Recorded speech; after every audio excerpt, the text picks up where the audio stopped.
उपन्यास के पाठकों को सादर नमस्कार। उपन्यास में आदिवासी भारत श्रृंखला में ये उपन्यास की दूसरी कड़ी से आप रूबरू हो रहे हैं। सहराना क्या है? सहराना का शाब्दिक अर्थ जान सकेंगे। सहेलियों से सहराना बना है। सहरिया मध्य प्रदेश और राजस्थान के 12 जिले में निवास करते हैं। सहराना शहरियों पर आधारित उपन्यास है जो 1999 में पुण्य सिंह ने लिखा है। पुण्य सिंह शिवपुरी में लंबे समय तक महाविद्यालय के प्राध्यापक रहे, अर्थशास्त्र के, और अध्यापन करते हुए उन्होंने आसपास के शहरियों को बेहद नज़दीक से, गहराई से देखा और ये उपन्यास रचा।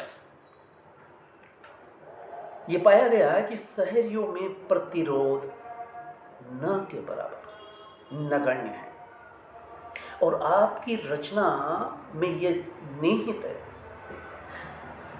उपन्यास में ये उभर कर के आता है शिद्दत के साथ कि सहरिया अशिक्षित है, निरक्षर है, शिक्षा के बिना अंधेरे में है, इसलिए प्रतिरोधहीनता है।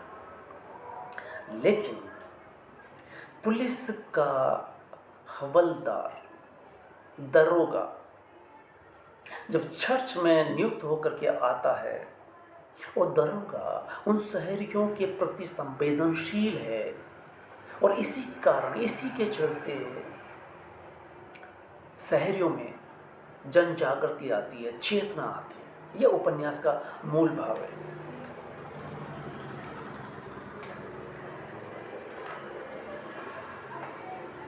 अब हम कुछ बातें आपको उपन्यासों में आदिवासी भारत श्रृंखला के तहत कड़ी में ये दूसरा उपन्यास है सहराना, और ये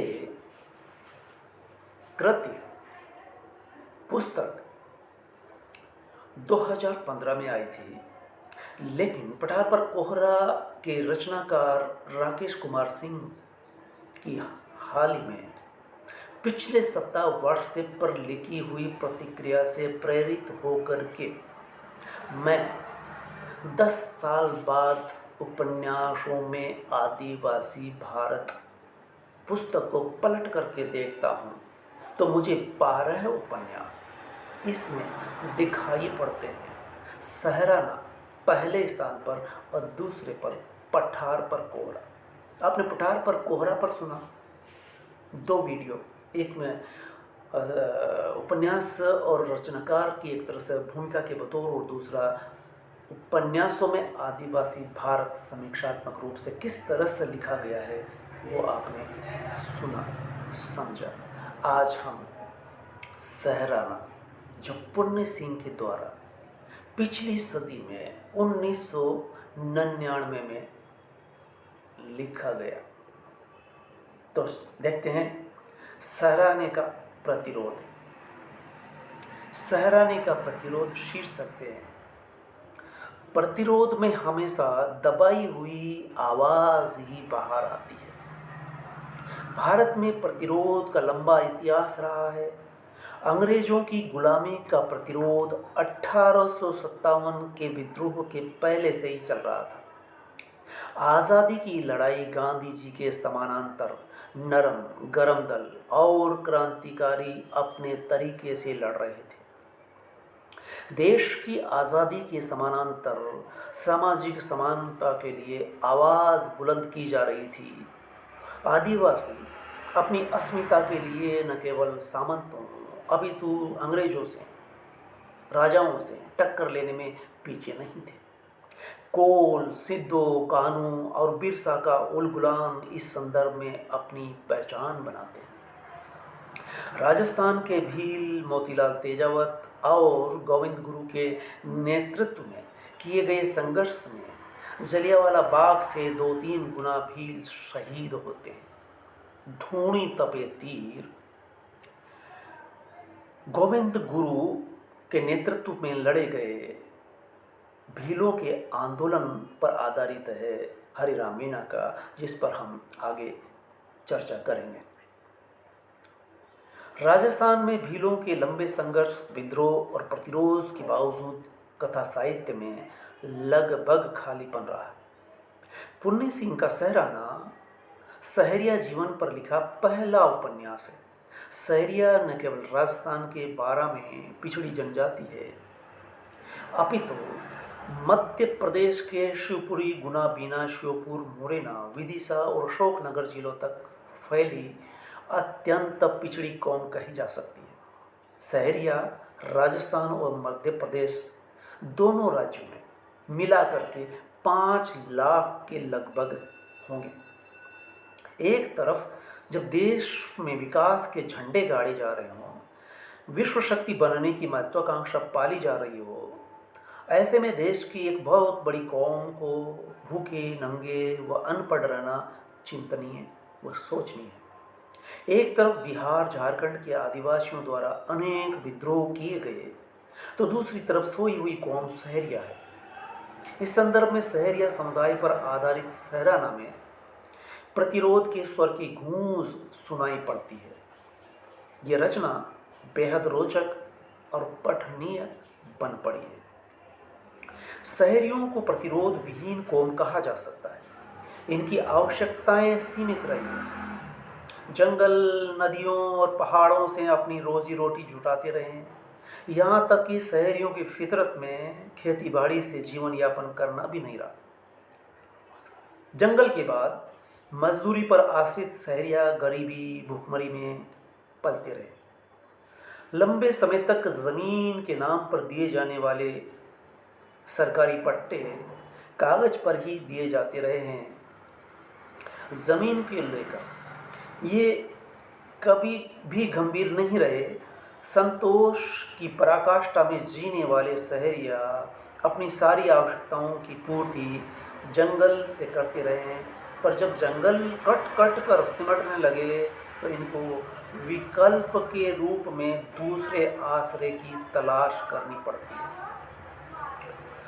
तेजी से बदलते दौर में सहरिया इतने सचेत चेतन जरूर हो सके कि जो सरकारी पट्टे दिए जाते रहे उसकी हकीकत देखने की मामूली सी जिज्ञासा होती कि वास्तव में वो ज़मीन है कहाँ जिसे सरकार उन्हें देने का दावा करती है।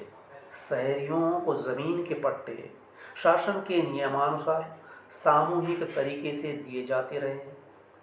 पटवारी से लेकर तहसीलदार तक ये गोरख धंधा वर्षों से चला आ रहा था, क्योंकि शहरिया आदतन बेपरवाह रहे। जंगलवासी का ज्यों-ज्यों सभ्य बासिंदों से अंतर्संबंध होता है तब तब इनका शोषण होता है। बनिया और साहूकार हर मौके पर नाजायज फायदा उठाते रहे।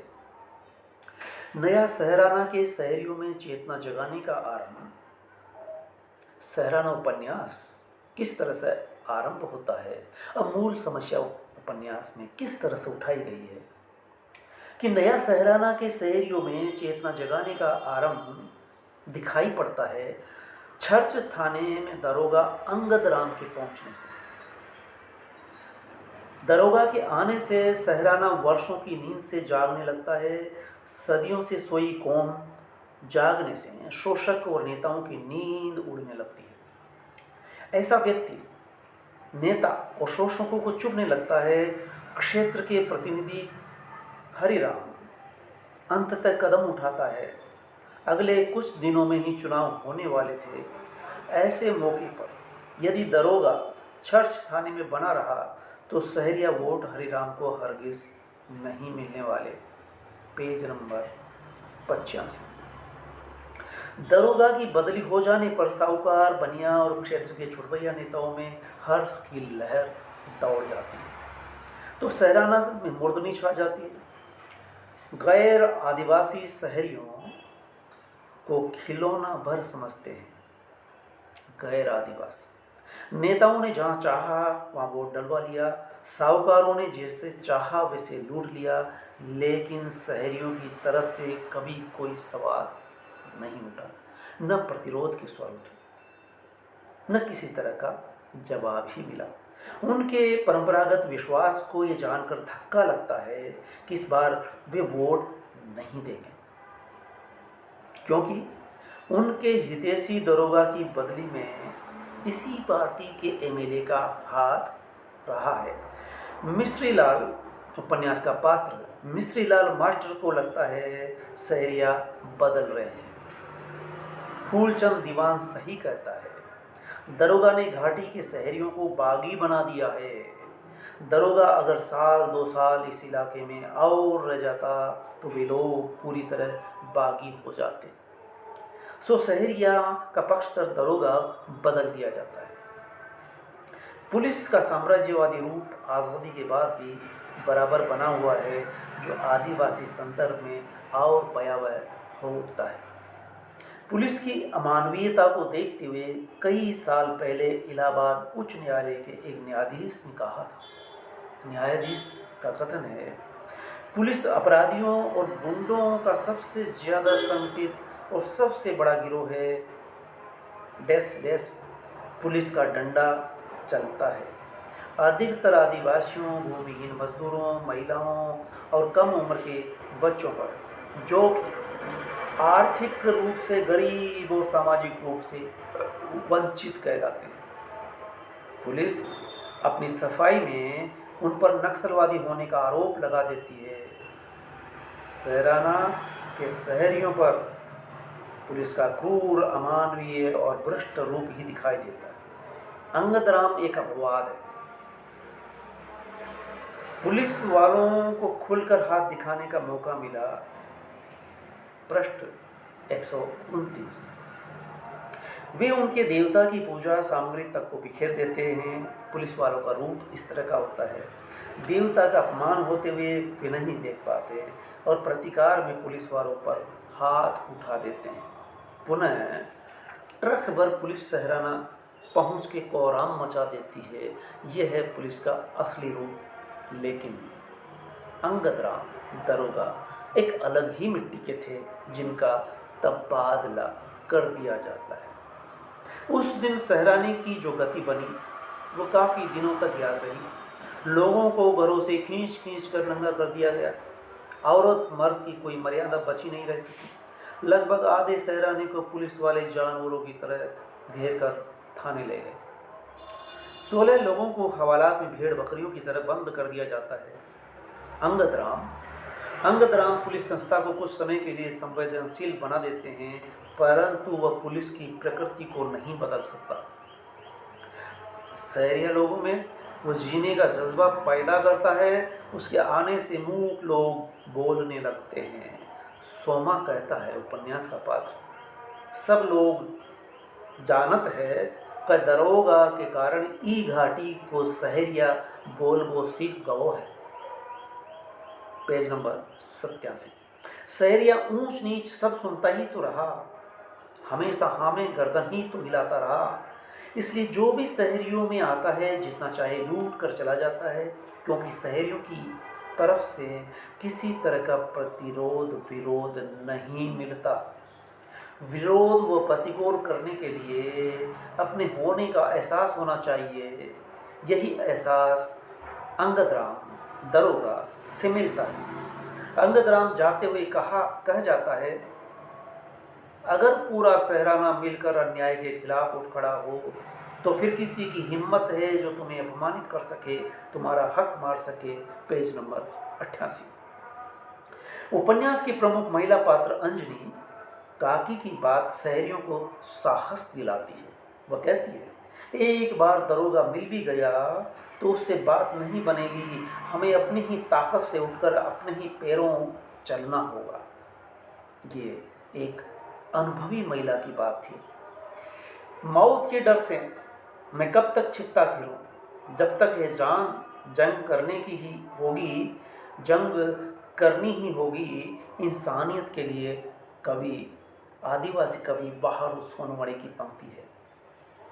सोमा का चरित्र में बदलाव आता है। कैसे? वह दूसरों को भी बदलता है। सहराना में शिक्षा को फैलाने के लिए प्रचार प्रसार करता है। शहर या अत्याचार बर्दाश्त करने का ही दूसरा नाम रहा है। तभी जनता के प्रतिनिधि शराब के नशे में हैं, अधिकारियों को चरागाह सुरक्षित है और शहरिया बेहाल है। घाटी के शहरियों के खून पसीने से कमाई फसल का आधा हिस्सा अधिकारियों और उनके दलालों ने खा पचा लिया है और किसी ने चूं तक नहीं। Page number 117। पुलिस जब तब मारती पीटती है, शहरिया बर्दाश्त करते हैं, पर जब पुलिस उनके भैरव देव की सामग्री को तहस नहस करती है, शहरियों के सब्र का बांध टूट जाता है। सहनशीलता जवाब दे जाती है। तब सहराने के मंगलू डोगरा में होने वाली हरकत प्रतिरोध की शुरुआत मानी जा सकती है।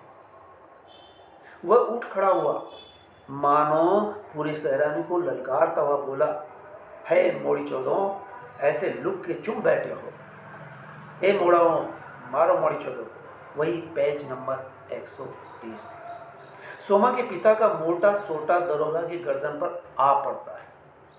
दरोगा सिपाही मिश्रीलाल मास्टर रण छोड़कर भाग जाते हैं। आदतन शहरिया डरता है, चाहे वह शरीर से ताकतवर हो, पर गैर शहरिया के सामने पड़ते ही कांपने लगता है। आंख से आंख मिलाने से घबराता है। शहरियों की कमजोरी को चरितार्थ करती कहावत है, कटने में खैर, भागने में शेर। ऐसे शहरियों के बदलते रुख पर चुन्नी लाल सेठ की घबराहट देखिए। ऐसा गदर तो घाटी में पहले कभी नहीं मचा था। घाटी में पुलिस पर हाथ उठाने की हिम्मत तो पहले किसी ने नहीं की थी। दरोगा की गर्दन टूटते टूटते बची। शहरियों का हाथ जब पुलिस पर उठ चुका है तो वे अन्य से क्या चूकेंगे। Page number 132। शहरियों की डरपोक की छवि टूटती है। नेता के सहराना में आने व झूठे आश्वासन देने पर मंगलू की बेझिझक पूछता है। मंगलू भी बेझिझक पूछ बैठता है, पहले ऊ कबहू कुछ भयो है, जब हो एक नाय 10 सरकारें बदल जाए, होना कुछ नहीं। नेताओं द्वारा किए जा रहे उल्टे सीधे वायदों पर अविश्वास होने लगता है। वे वादों के बजाय अपनी मूल समस्या, अपनी ज़मीन की वास्तव में वापसी चाहते हैं जो उन्हें दी गई थी। ज़मीन नहीं मिलने तक उनके लिए कुछ नहीं बदलता है। जब शहरिया पुलिस पर हाथ उठाते हैं तो उन्हें ज़मीन देने का नाटक करना पड़ता है। भूमि आवंटित होती है लेकिन कब्जा नहीं मिलता। 5 दशक के विकास पश्चात भी शहरिया सबसे अधिक भूमिहीन है, ये डाटा देखा जा सकता है। अशिक्षित बेरोजगारों की फौज भूमिहीन भूखे लोगों के मुंह से छीने जा रहे निवाले, कहीं से किसी तरह की कोई राहत नहीं मिलती। तब वे दबाव में अंतिम कदम के रूप में उठाते हैं, वह हिंसा ही होती है। मरता क्या न करता। अशिक्षा के घने अंधकार से घिरे होने के कारण ही शहरियों में जागरूकता व चेतना का अभाव रहा है। सरकारी शिक्षा के प्रयासों के बावजूद 20वीं सदी के अंतिम दशक तक आम शहरानों में शिक्षा का आलम रहा है। सोमा, बल्ला और नंदराम जैसे 5वीं 10वीं तक शिक्षा लेने के बाद शहराना वापस लौट जाते हैं। अशिक्षित व अर्धशिक्षित न स्वयं चैतन्य होते हैं और न ही दूसरों को बना सकते। चेतना का आधार शिक्षा ही है। जब अशिक्षा के घने अंधकार का साम्राज्य पसरा हो, तब भला चेतना आए भी तो कैसे, और शिक्षा के बिना प्रतिरोध भी हो तो कैसे। शहराना शिक्षा के प्रकाश से महरूम रहा है। शहराने में कोई स्कूल नहीं है। शहराने के स्कूल का भवन पास के सामान्य जाति के गांव में बनाया जाता है और उन जातियों के बच्चे शहरी बच्चों को अपने पास नहीं बैठने देते।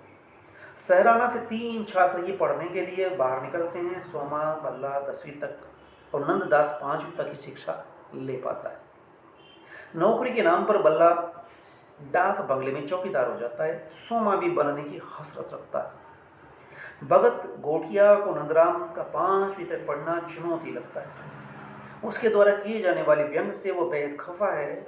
वो मौके की तलाश में था। नंदराम की पत्नी के बीमार होने पर झाड़ फूंक करते करते ही गोठिया उसकी पत्नी के साथ मुंह काला कर बैठता है।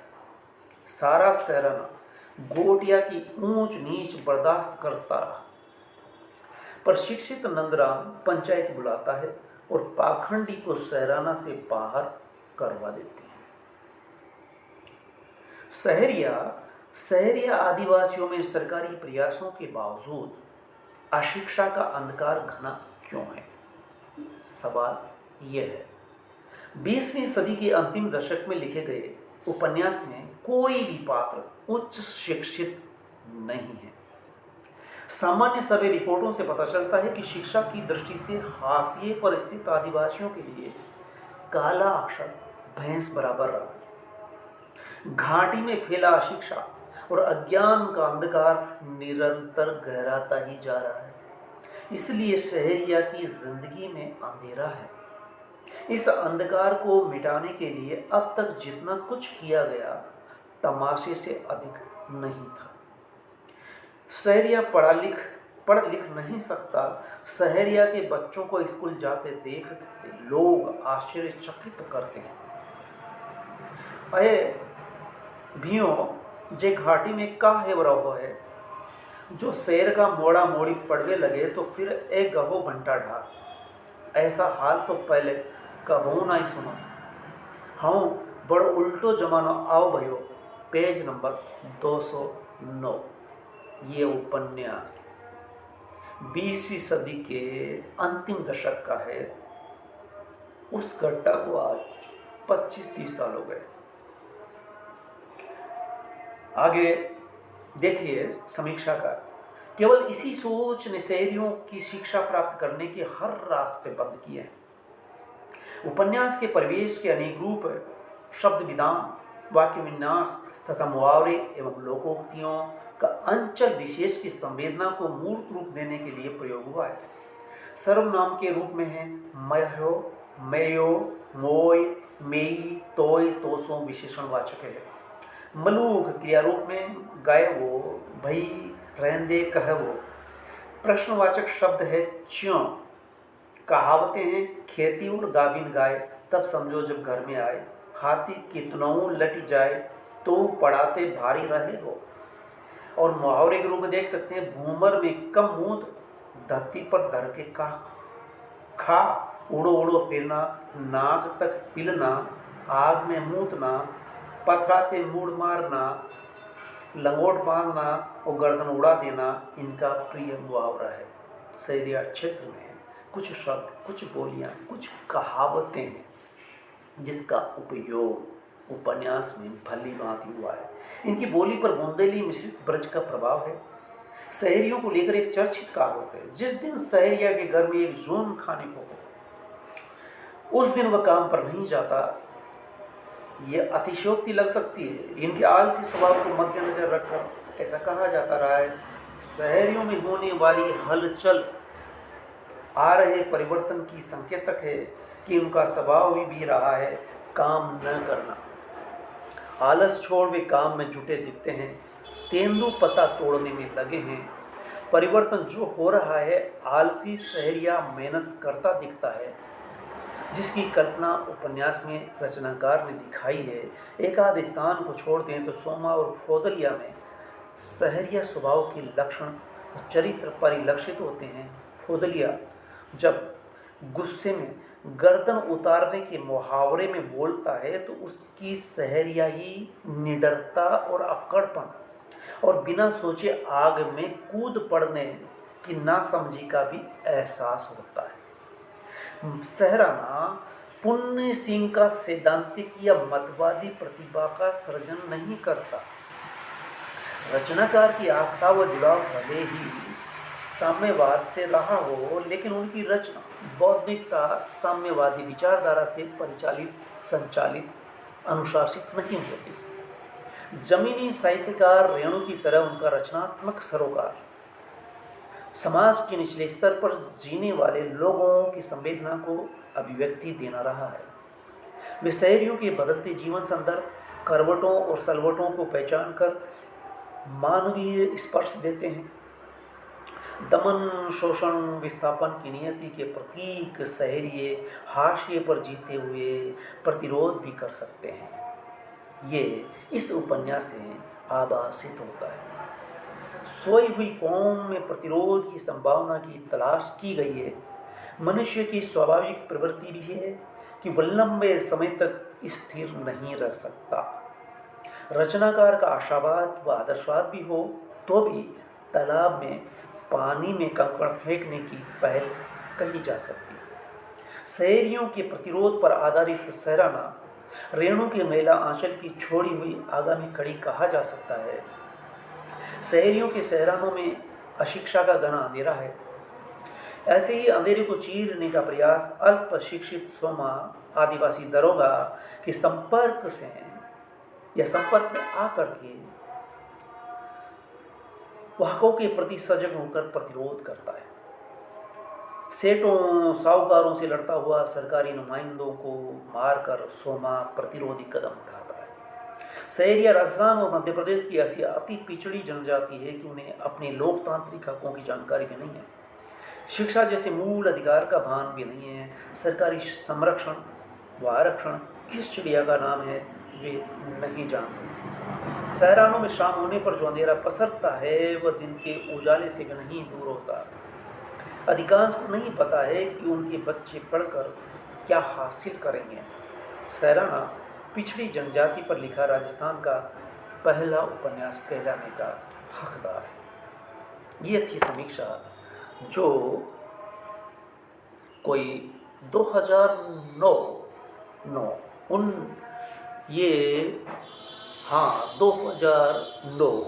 में एडवांस स्टडी शिमला में मैं इसी उपन्यास को लेकर के शोध आलेख पढ़ा था, उच्च अध्ययन संस्थान शिमला।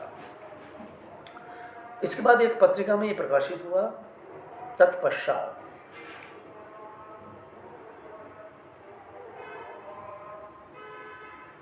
पुन्नी सिंह के 1975 वर्ष के पूरा करने पर एक साथी ने शिवपुरी में 75वां जन्म दिवस मनाया गया, जिसमें बहुत सारे साहित्यकार आए, उपन्यासकार आए। मैं भी वहाँ पहुँचा था। पुन्नी सिंह ने नाम दिया था और मैंने भी अपनी बात सहराना पर की थी। अब पुन्नी सिंह ने उस वक़्त कहा था, मैं उससे बहुत प्रभावित हुआ। उन्होंने कहा कि मैंने जो काम किया उससे सहराना उपन्यास पर गहराई से जितना काम हुआ, इस तरह से जब उनका कहना, और फिर पठार पर कोहरा के रचनाकार राकेश कुमार सिंह का व्हाट्सएप पर आना, इसी के साथ ये दूसरी कड़ी, दूसरा उपन्यास सहराना पर आप पढ़ रहे हैं। ये उपन्यासों में आदिवासी भारत पर दूसरा उपन्यास है और इसी कड़ी को हम आगे इसलिए बढ़ाएंगे कि जब उपन्यासकारों ने जिस तरह से मुझे जगाया, 10 साल बाद मैं इस उपन्यास को ऑडियो वीडियो की शक्ल में आपके सामने इसलिए प्रस्तुत कर रहा हूँ कि अब पठन पाठन की प्रवृत्ति स्कूल कॉलेजों में भी कम रह गई है, लेकिन फिर भी शोधार्थी दलित और आदिवासी विषयों को लेकर के, अछूते विषयों को लेकर के अध्ययन कर रहे हैं, शोध कर रहे हैं। और वो आए बगाए इधर उधर से जो फ़ोन आते हैं, अभी पिछले दिनों एक शोधार्थी आई थी और उन्होंने उपन्यासों में आदिवासी भारत और सहराना की मांग की थी कि ये आउटडेटेड है, आउट ऑफ प्रिंट है। और मेरे पास वो प्रति थी, मैंने उन्हें दी। और शहरों के बीच जाते हुए वो मेरे से मिल के गई। तो इससे मुझे लगा कि क्यों न मैं जो उपन्यासों पर वीडियो बना रहा हूँ, इधर 2 दर्जन करीब उपन्यासों पर आप सुन चुके हैं, और ये आदिवासी उपन्यासों पर लिखी गई पुस्तक उपन्यासों में आदिवासी भारत, इसके परिकल्पना के जनक उपन्यासकार जूड़ी तपे तीर के हरिराम मीणा जी ने आज से 12-13 साल पहले ये योजना रखी थी और मुझसे कहा था कि आप कुछ उपन्यास पर लिखिए, बल्कि ये किताब आप ही लिखिए और इसमें आप उपन्यासों के अंश लें और आपकी समीक्षा भी एक सारांश रूप में लें, अधिक विस्तार से नहीं, ताकि शोधार्थियों को एक मुफ्त एक जगह पर 12 उपन्यास के अंश और उनकी समीक्षा का एक गुलदस्ता, 12 उपन्यासों का, 1 दर्जन उपन्यासों का गुलदस्ता उनके हाथ में पहुंचा दिया जाए। और मैं हरिराम मीणा जी को धन्यवाद देता हूं। और यही नहीं उन्होंने ये काम किया, बल्कि पुस्तक मेला जब प्रगति मैदान दिल्ली में लगा था तो उनके साथ मैं भी पहुंचा था। अलख प्रकाशन से उन्होंने 4 किताबें लाए थे और अब जो दूसरी किताबें हमारी प्रकाशन से आ रही है, अनुज्ञा प्रकाशन से, उन्हीं के स्टॉल पर ये किताबें रखी गई थी। कुछ किताबें बिकी, लेकिन संयोग ये था कि मैं एक संस्मरण, चूँकि हरिराम जी के साथ आदिवासी, दलित और स्त्री विषयों पर हैदराबाद में जो सम्मेलन था इफ्लू विश्वविद्यालय केंद्रीय विद्यालय में, उसमें देश भर से विद्वान पहुँचे थे। वारो सोनमड़े वहाँ थे, तलवार साहब वहाँ थे, प्रणय कृष्ण वहाँ थे, नेमिष राय जी वहाँ थे और स्त्री लेखिकाएं वहाँ थीं। तो इस दौरान वहाँ तक पहुँचने का अवसर मिला और वहाँ पर भी उपन्यासों में आदिवासी भारत, आदिवासी दस्तक, जो मैंने अब तक का काम किया उपन्यासों पर, विचार, परंपरा और साहित्य, इस पुस्तक को भी 11-12 साल हो गए, पुनः प्रकाशन भी संयोग से हुआ और शोधार्थी इसकी मांग करते रहते हैं। आदिवासी दस्तक तो आपको वैसे ही पढ़नी पड़ेगी, लेकिन उपन्यासों में आदिवासी भारत में जो 12 उपन्यास है उसमें से क्लासिक उपन्यास है अमृत संतान गोपीनाथ महंती का, उड़िया में लिखा हुआ, पहाड़ी नारायणम का, जंगल के दावेदार महाश्वेता देवी का, बंगाली में लिखा, हिंदी में अनुवादित है। ये 3 उपन्यास आदिवासी जनजीवन को क्षेत्र विशेष की विशेषताओं के साथ, और जंगल का दावेदार टाइटल से ही लगता है कि मुंडाओं में बिरसा मुंडा, जिन्होंने अंग्रेज़ों के खिलाफ आदिवासियों में जन चेतना जिस तरह से भरी थी और बलिदान हो जाते हैं, इसलिए यूँ कह सकते हैं कि 1857 का भारत का स्वतंत्रता आंदोलन से पहले आदिवासी अंग्रेज़ों से लड़ रहे थे। ये इतिहास में उतना दर्ज नहीं है, लेकिन अब सामने उभर करके आ रहा है जब शोधार्थी लगातार काम कर रहे हैं, शोध हो रहा है इन उपन्यासों के माध्यम से।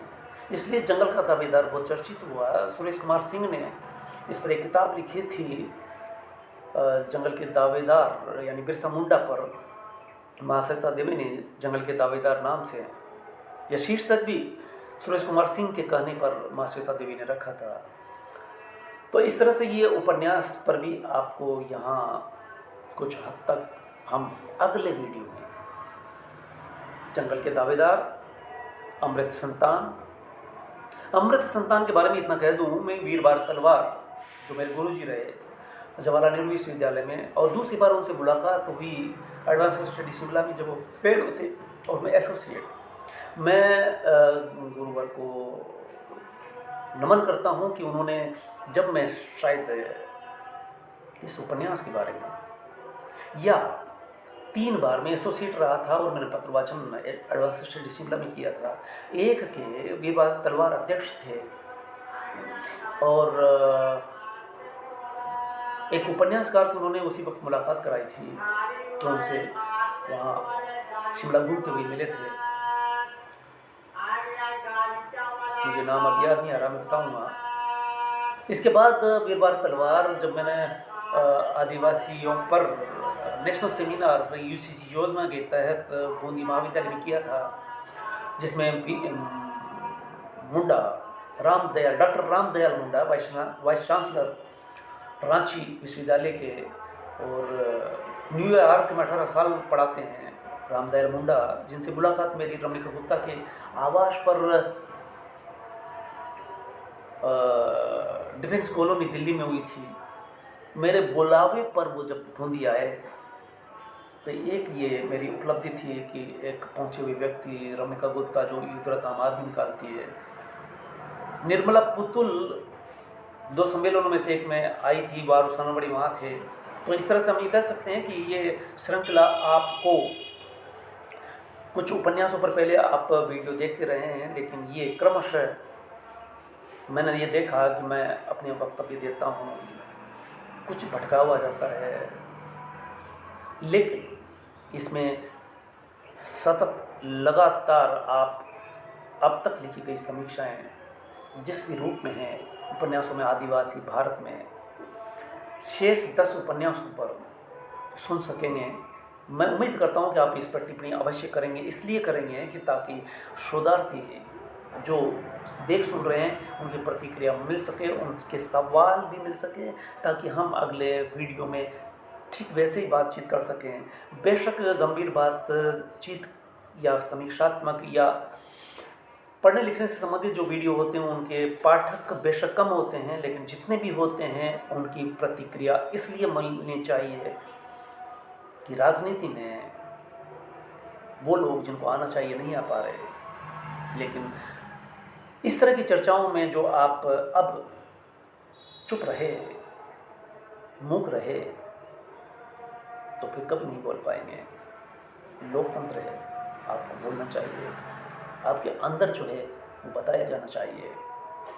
और ये माध्यम एक ऐसा माध्यम है जो हमें बिहार, झारखंड, उड़ीसा, देश प्रदेश से जोड़ता है। दूर दूर के विद्यार्थी, शोधार्थी मिलते हैं, वो जिज्ञासु पाठक इसे पढ़ सुन सकते हैं। मैं भी एक जिज्ञासावश इन उपन्यासों को पढ़ता हूँ और अपनी बात रखता हूँ। बेशक मैं दावा नहीं करता इस बात का कि मैं पूर्णता के साथ ये बात कर सकता हूँ कि पूर्णता किसी में नहीं होती,